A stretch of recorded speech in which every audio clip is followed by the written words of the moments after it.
Well, here we are. The last Batwoman episode of Season 2. It's been a long, painful, frustrating, agonizing road. And I don't know about the rest of you, but I'm exhausted. All I want to do right now is go to sleep. And that wasn't helped by this show delivering one of the most underwhelming, uneventful, boring AF season finales I've seen in a long time. I don't want to be here a second longer than I have to be, so let's just get this over with. Batwoman Season 2 finale. Let's do this.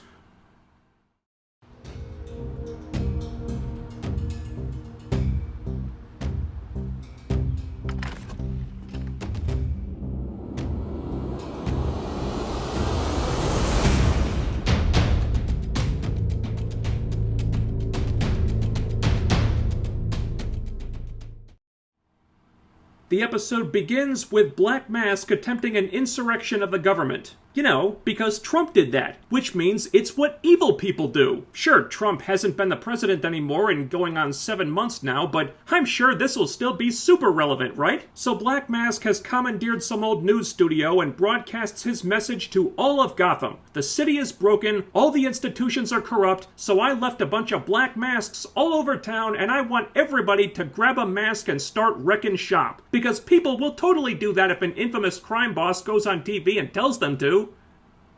Wait, and his goal in all this is literally to just become popular. Once the city descends into chaos, by tomorrow the GCPD will have collapsed and the mayor will have been removed from office. Then, Roman Sionis can swoop in, put a bullet through the skull of the guy they're going to hire to pretend to be Black Mask, and then all the people of Gotham will think he's totally awesome. It couldn't be simpler. So previously, they showed us in no uncertain terms that Roman basically owns the police and pretty much all the cops are corrupt assholes who work for him, but now he has to throw the entire city into chaos to take the GCPD down? One, if he wanted them gone, why didn't he just tell them to quit the force? They all work for him anyway, so why is that not an option? Two, wouldn't having an entire corrupt law enforcement agency in your back pocket be more useful exactly where they are? By doing this, aren't you running the risk that an honest police department might spring up to replace them after your corrupt cops have all been killed by the angry mob you incited? Three, if people all over the city are wearing black masks, how will they know that the person you kill is actually the Black Mask? Four, wouldn't that make you guilty of murder, and thus a killer, not a hero? It seems to me that you didn't really think this through very well, Roman. And when exactly did he even come up with this plan? Because this feels a lot less like the payoff for a story that's been building all season long, and a lot more like a story of the weak plot the writers crapped out when they realized they never bothered to plan an actual ending to this thing. Then the power goes out across the city.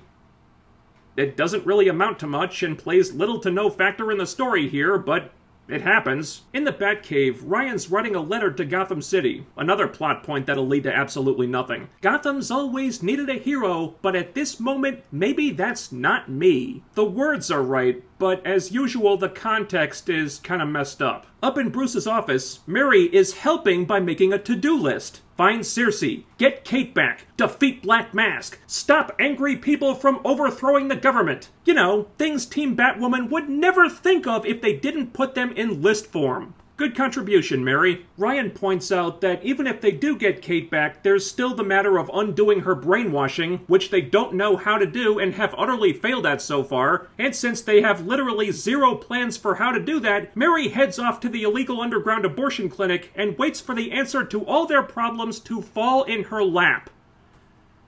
I wish I was joking about that.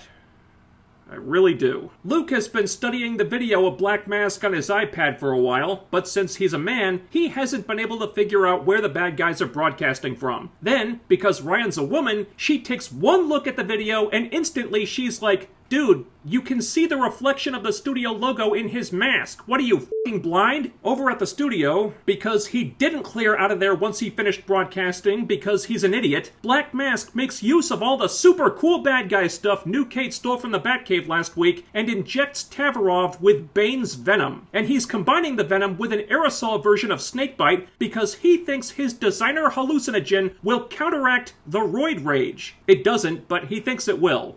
For some reason. I admittedly haven't read a lot of Batman comics, but is Bane known for having roid rage? I've usually found him to be more cunning than Rage Monster, in most incarnations I've seen anyway. Then Tavarov flatlines, and Roman's like, well, shit, that didn't work. Okay, whatever. Just toss the body in a dumpster or something. It's almost funny how few shits he has to give about this. But seeing as how Tavarov was essentially our big bad for a few episodes a little while ago, this feels less like the writers treating him like trash and more like they're treating the story like trash. So Ryan's doubting herself and she's not sure she can do this because without the suit she's just Ryan Wilder. But Sophie's like, damn right you're Ryan Wilder. You're super amazing and badass! And this chick's about to learn that the hard way. I mean, it's nice to have Ryan not being supremely confident. If nothing else, that's an improvement from the boundless arrogance we always got with Kate. But we're gonna end up in the same place regardless, so it's not like it means that much. Then Alice strolls in, because we gotta get her involved somehow, I guess. Outside, people are rioting. Ryan and Sophie just happen to be in the right place at the right time to save the mayor from these idiots, so Sophie has to stay with him while Ryan and Alice head for Black Mask's hideout, which they plan to infiltrate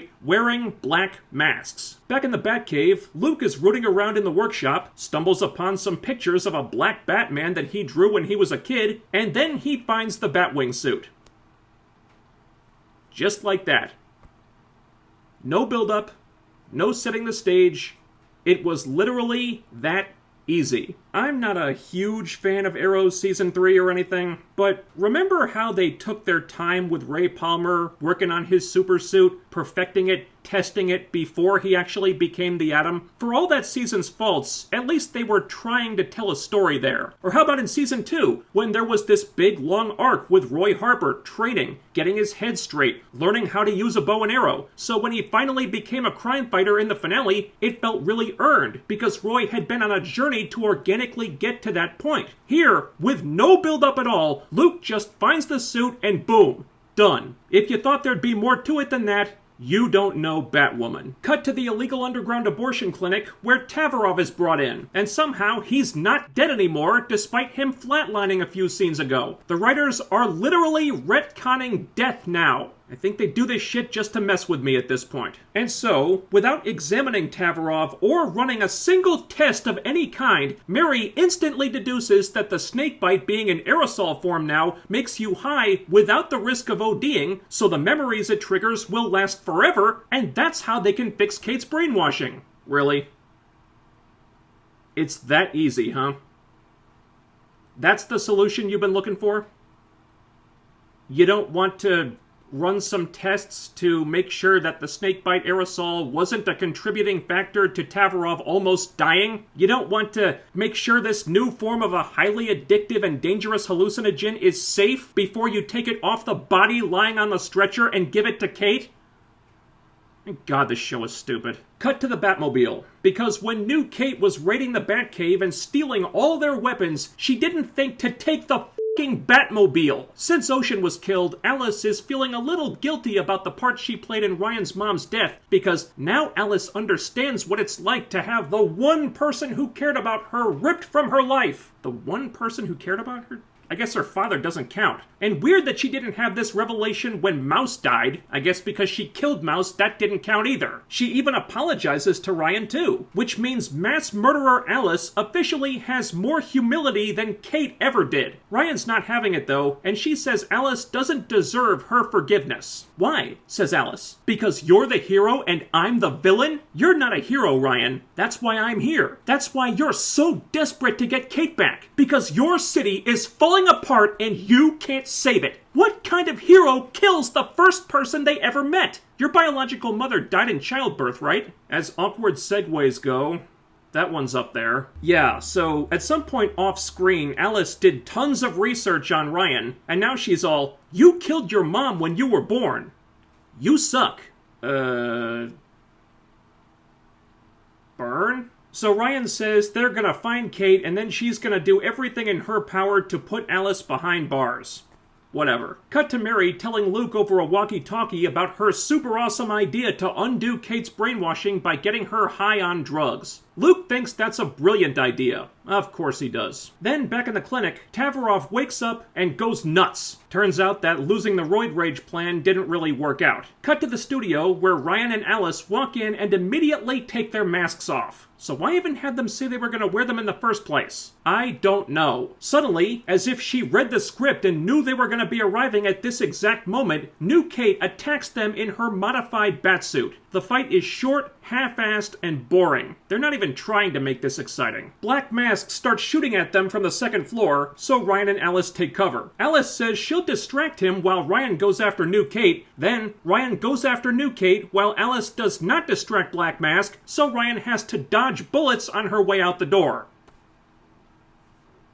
Meanwhile, Ryan's letter to Gotham is being read on the news, which people are listening to with radios. And the rest of the letter is Ryan telling the people of Gotham to do what they know in their hearts is right and be a uniting force against hate. Some family is listening to this. One of the kids finds a Black Mask just sitting there on the kitchen table, and he wants to put it in the window like the neighbors did, and hey, look what happens when I do this! Back to Tavarov, who's in the alley now doing the world's most obvious Incredible Hulk impression. He's pretty close to making Bane from Batman and Robin look dignified by comparison. He's chasing Mary around, trying to get the snakebite, and because Mary's really smart, she tries to get away from him by climbing up a fire escape. So Tavarov follows her, catches her, and throws her off. And Mary plummets to the ground, unfortunately not to her death, because Luke, the killjoy, flies in the Batwing suit, catches her, and saves her. Then the suit glitches out and Luke falls on his ass anyway. Because we can't let a man be a superhero without making him look stupid, because this is Batwoman, damn it! So instead of chasing after New Kate, Ryan drives to the clinic where Mary gives her the aerosol snakebite. Ryan still thinks she can't stop New Kate without the suit, but Mary lifts her spirits by showing her that the people of Gotham have taken Black Mask's Black Masks and used candles or something to light them up like jack-o'-lanterns, and the effect somehow looks like a bunch of bat signals. Don't think about it too much. So they all put these things in their windows, and this inspires Ryan to go after New Kate again.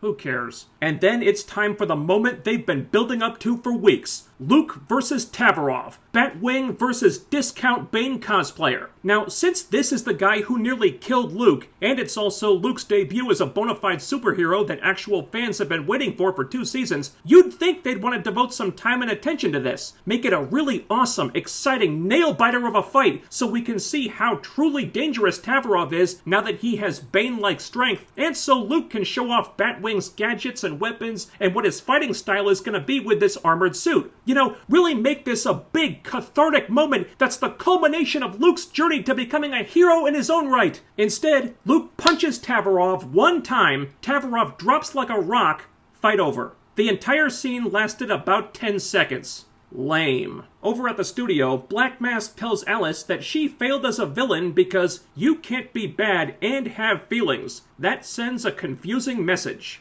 Yeah, almost as confusing as you causing a plane crash and kidnapping a woman so you could give her a new face and brainwash her into thinking she's your dead daughter because you just wanted your daughter back so damn much. Good thing you don't have feelings, right, Roman?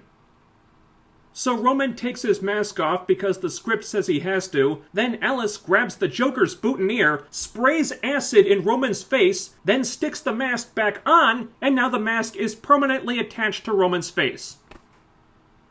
Because that sure is how acid works. Then the show tries to do something interesting.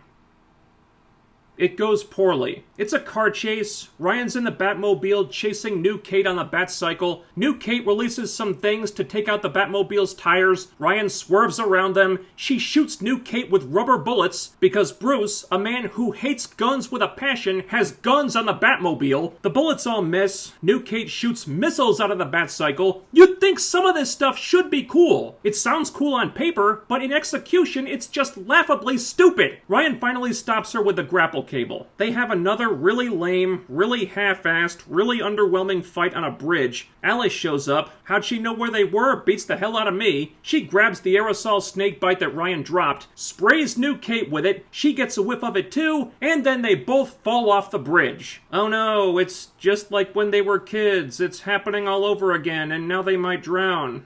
What a tragedy. So they're both unconscious underwater. Alice hallucinates that she's back in the subway car with Ocean, who reveals that Tatiana got the jump on him because he was busy renting a camper so the two of them could disappear together and start a new life. Alice is crying and doesn't want to say goodbye, even though she already did, but Ocean says that this is good because it means Alice can still feel stuff. So he tells her to chase that feeling, and they kiss. Why we were ever supposed to give a rat's ass about this relationship, I couldn't tell you. And then, new Kate hallucinates that she's back in Cartwright's basement, again, looking for Beth, again. She opens the door and finds her, and previously Circe Sionis had been traipsing around in Kate's brain, which is how Circe assumed control of Kate's body, but now she's just not there anymore, so makes it easy. Alice wakes up and pulls Kate out of the river. She's not breathing, and rather than just putting the bitch out of all our miseries, Ryan starts doing chest compressions while Alice breathes in her mouth. I feel so bad for the actors here. Rachel Scarston is trying so goddamn hard to make this scene work, but it's just a lost cause. Nothing you can do is gonna make us get emotional about Kate Kane. Hats off to you for the effort, Rachel, but your talents are wasted here. I'm so sorry. Finally, Kate wakes up. And just like that, new Kate is dead, Kate Classic is back, she calls Alice Beth, and then the police show up from out of nowhere and drag Alice away. Now, I'm assuming these are honest cops because they didn't just kill her, but they don't arrest Ryan despite her having just escaped from police custody the night before, so I guess the charges she was brought in for are just gone now despite her actually being guilty of one of them. They don't have any questions about that empty Batmobile up on the bridge, and they don't even seem to notice the semi-conscious woman wearing the Batsuit lying on the ground. Dumbest cops ever. Afterward, Rachel Maddow tells us that the people of Gotham rejected Black Mask's call to overthrow the government despite all that rioting we saw earlier. Apparently that was dealt with off-screen by somebody. Isn't that convenient? Then we go to Ryan's parole board review, which goes very well despite her having been arrested for theft and possession of drug paraphernalia like 24 hours ago. The drug stuff was planted, but the computer she actually did steal. Not that this matters, because neither of them are a thing anymore, because you get a retcon. You get a retcon. Everybody gets a retcon. The board asks Ryan how she's changed, and she says she hasn't changed. She's the same good, caring, intelligent person she was when she was wrongly arrested. Intelligent, my asshole! You were rightfully arrested for being in possession of drugs, you dumb bitch! They may not have been your drugs, but you had them on you when you were arrested, and your alibi didn't hold water, which means you're f***ing guilty! Get over it! But then Ryan says that she has changed. She stopped seeing herself the way the board sees her and started seeing herself for who she is. A super amazing badass woman who has found her power. And despite Ryan still not accepting responsibility for the crime she was properly convicted of, despite her flat out saying that she disagrees with the board's opinion of her, despite her having been arrested for theft one day prior and arrested for getting into a fight with a police officer a few weeks before that, the board unanimously votes to release Ryan from her parole. This show. So Luke and Mary are filling Kate in on everything she missed. Kate's totally back to normal now, so it's like all those months of physical and psychological trauma never happened. Because that makes sense. She asks Luke about the Batwing suit, and he explains that when he was a kid, he drew pictures of how he thought a black Batman would look. Because nobody ever feels represented if their heroes don't have the same skin color as them. And turns out, Lucius had secretly turned those pictures into a real-life supersuit and just never told anyone. So the Batwing suit had just been sitting there in the workshop collecting dust this whole time. And even though Luke had been operating out of the Batcave for the last 2 years, and presumably had been there helping Batman long before that, he had no idea it was ever even there? Are you f***ing kidding me? So Luke and Mary say they support Kate's future plans, and Kate says that until Alice wants to be Beth again, Kate can't help her, so instead she's just gonna leave town. Our hero, ladies and gentlemen. Then Ryan comes in. It's been an honor to wear your symbol, blah blah. It's Bruce's symbol, go f yourself. Then Kate says that Batwoman is Ryan's now because she's got other stuff she wants to do. Unless that other stuff involves jumping off another bridge, I'm not interested. Then Kate meets Sophie at the gay bar and says that she's leaving Gotham to find Bruce. If he's alive, he might be trapped somewhere, and finding him is the only way for Kate to forgive herself for not finding Beth. You're assuming an awful lot there, Kate. Why do you think Bruce is trapped somewhere? You don't know, you're just making this up. They acknowledge that the timing has just never worked out for them, and Kate says that maybe in another universe they were meant to be together, but in this one she thinks they both deserve something a little easier. No, Kate, you don't deserve shit. And then they make out, because gay. Over in the cave, they've got the Batsuit and all the weapons back, but the villain trophies are in the wind right now. Also, Ryan thinks that since the illegal underground abortion clinic is legit now, they should just build their community center right above it. This, of course, is disregarding two important things. One, the clinic is not legit. It was a big storyline not that long ago that Mary adamantly refused to make it legit, and now you want to take this bullshit clinic that admits all manner of lowlifes off the street and doesn't even report bullet wounds to the proper authorities and attach it to a fucking community center? That is dumb. And two, and this might make your plan difficult to pull off, Ryan, so listen closely. You already built the damn community center! We saw it in the episode about the dudes with the lightning guns! So what, is that whole episode getting retconned now? Probably. Ugh. Ryan goes to Arkham. She sees Roman there. He still has the mask stuck to his face. I guess the doctors just can't remove it because the plot says so. And she talks to Alice. Says this is justice for her mom and hopes they never see each other again. So Alice helping Ryan save Kate, and frankly doing more to get the real Kate back than Ryan did, meant absolutely nothing. Ryan sure knows how to hold a grudge, doesn't she? But before she leaves, Alice drops this little nugget. While she was researching Ryan, she discovered that Ryan's biological mother is actually still alive. Cliffhanger? Then we cut to a riverbank where the trophies have washed up. The canister containing Poison Ivy's vines has broken open and they start growing. Oh no. Plant growth. How terrifying.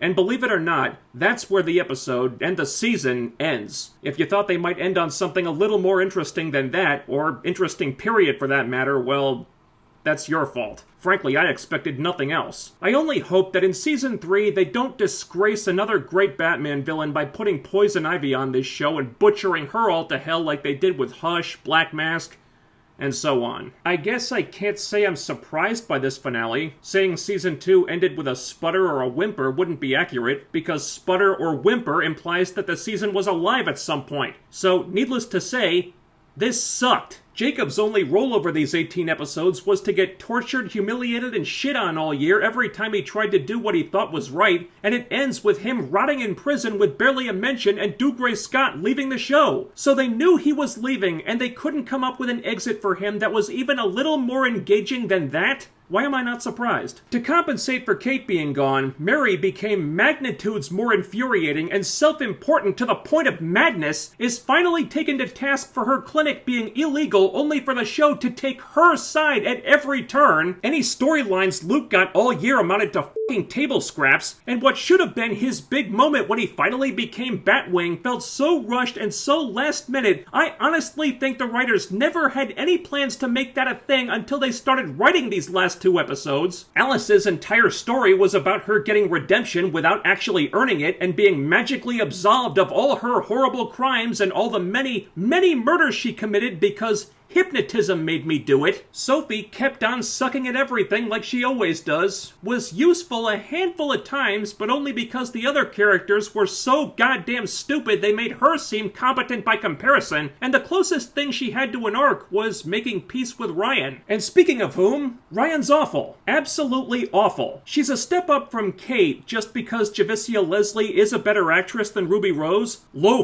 fucking bar, but it's something. But in every other aspect, Ryan's just as insufferable as Kate was. She's less arrogant than Kate, which is refreshing, but she might be even more delusional. And instead of virtue signaling about gayness, she virtue signals about blackness, meaning that the introduction of Ryan Wilder just opened a door to a whole new audience for the show to offend under the guise of pandering to them. The season arc, if you want to call it that, was a fucking joke. It didn't even know where it was going half the time, as evidenced by the countless retcons the writers used just to get stories from A to B. It had no idea who the main villain was supposed to be at any given time, and ended up with 4 different ones, all of whom were defeated in hilariously underwhelming fashion, weirdly enough, all by characters who are not Batwoman. Sophia, defeated by Alice. Black Mask, defeated by Alice. Tavaroff, defeated by Luke. And New Kate, defeated by Alice! And even though the season should have been about establishing the new Batwoman, it ended up being more about Kate than anything else, forcing the new Batwoman to play second fiddle on her own fucking show! And even when the writers fall ass backwards into an interesting situation with Kate finally officially becoming the villain of the show, they do absolutely nothing with it and then kill that storyline before it can even go anywhere or accomplish anything. Kate is evil for a cup of coffee, doesn't do anything of real consequence, then gets her memory back. What was the fucking point? They had the perfect opportunity to do something cool handed to them gift wrapped, and they still found a way to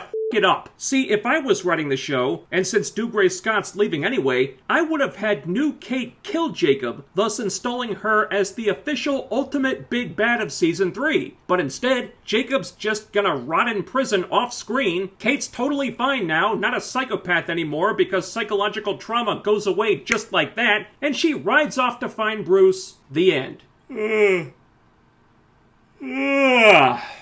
It's as if the only thing the writers ever worked hard at all season was coming up with the most boring, frustrating, asinine storylines imaginable. They worked hard at being horrible, which makes sense if you think about it, because shit this bad does not happen by accident. And since I've been eating this shit all season long, I think it's finally time I put an end to this farce.